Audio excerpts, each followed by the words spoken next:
This is Autoline Daily, the show dedicated to all of you enthusiasts of the global automotive industry.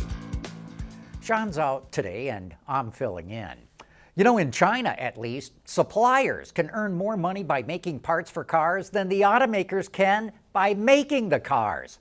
CATL, the giant battery maker, posted a Q1 profit of $3 billion, which is more money than the top 7 Chinese automakers put together. Here's the thing. Automakers are caught up in a vicious price war that's crippled their profit margins. But that's at the retail level. Suppliers are always under pressure from automakers, but if they have a commodity that automakers desperately need, and if they have a dominating position in the market, like CATL does, then they can price their products to make a tidy profit. There's growing concern in China over EVs becoming bigger and heavier.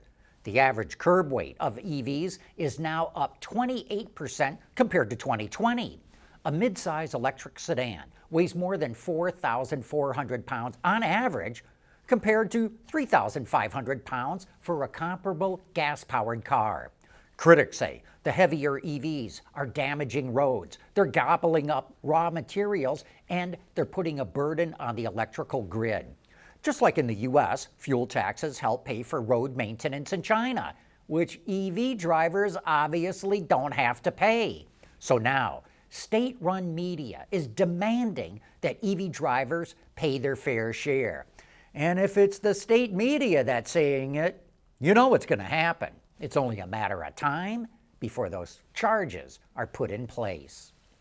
General Motors is trying to make one of its EV plants more efficient by adding cobots to the operations, but it's getting an earful from the UAW. Automotive News reports that GM added 50 cobots to its Factory Zero plant in Detroit, which triggered the president of UAW Local 22, which represents the plant, to say he is disgusted by it.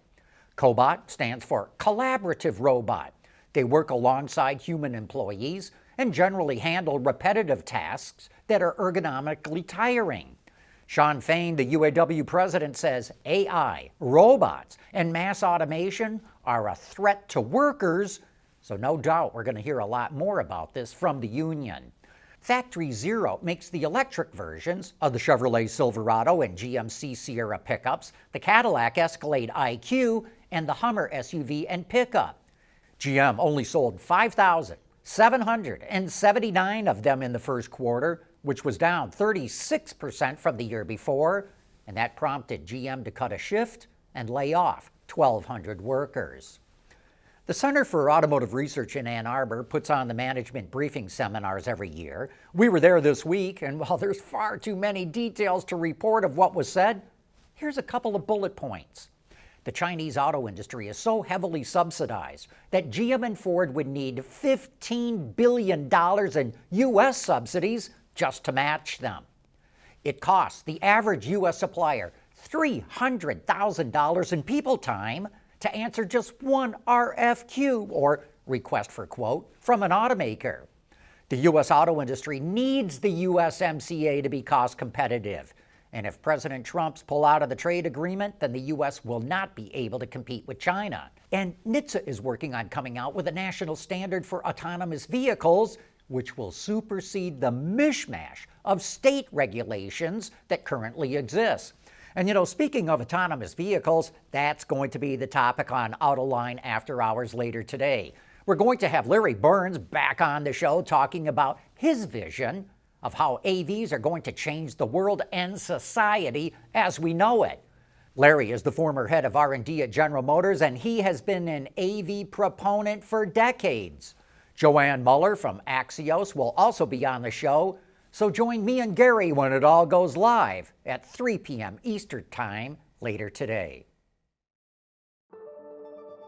At CSP, we work with OEM engineers across the country on their journeys to lighter, safer, and more eco-friendly vehicles. Learn more at thecsp.com. The Volkswagen Group is going through a wrenching cost-cutting campaign, trying to become more competitive. It's cut several million units of capacity. It's cutting costs by billions of euros. It'll get rid of 19,000 employees in Germany by the end of this year and 28,000 of them by the end of the decade. But analysts are not satisfied. They say that's not enough, and they want to see the company restructured so it can generate reliable financial returns. For example, they say VW could sell off its marine engine business, which could raise 8 billion euros. One thing's for sure, VW is nowhere close to earning a 10% profit margin, which is its goal by 2030. Last year, it only generated a 2.8% return. VW's stock fell 3% after its shareholder meeting yesterday, and it's down 19% for the year. And talk about trying to save a European car company.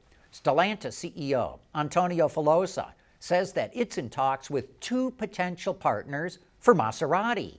Filosa says Maserati is not for sale and it's not going to sell its Casino plant, which is one of the 2 plants in Italy that builds Maseratis. And Filosa didn't say who the potential partners are, but he said they'll provide technology and development support.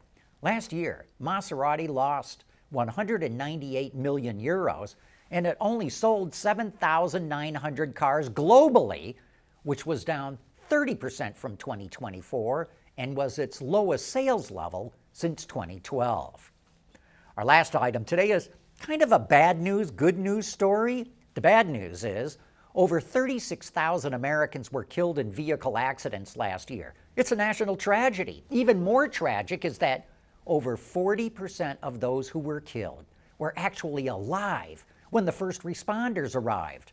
And I hate to be gruesome about this, but they died because they bled to death before they could get to the hospital. But the good news is that NHTSA, the National Highway Traffic Safety Administration, is working on equipping EMT trucks with blood and plasma so they can do transfusions right at the scene of the accident.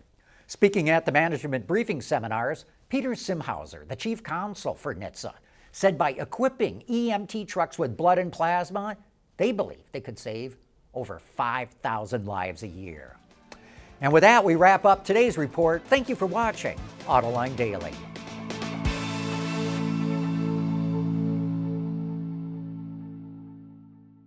Autoline Daily is brought to you by Bridgestone, solutions for your journey. CSP, the composites solution partner.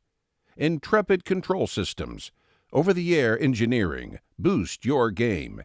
And thanks to the following YouTube and Patreon members.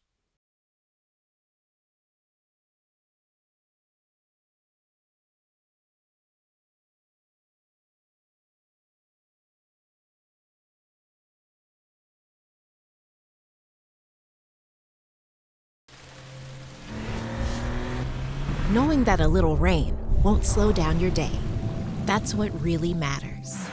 Bridgestone Turanza Quiet Track tires, confident control in wet conditions.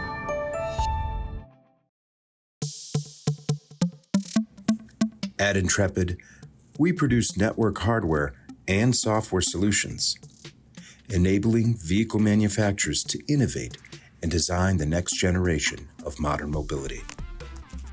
Delivering scalable next-generation solutions requires thorough testing and validation of vehicle platforms. Intrepid's NeoVi cloud platform helps manufacturers quickly identify diagnostic trouble codes and defects by pinpointing which vehicles have specific software versions. This allows them to isolate non-compliant vehicles in real time using analytics, part numbers, DTCs, and organized, secure, cloud-based data. All of these steps ensure vehicles are cleared for production and ready for the road, taking your fleet testing into the future of mobility. Intrepid Control Systems, driven by your data.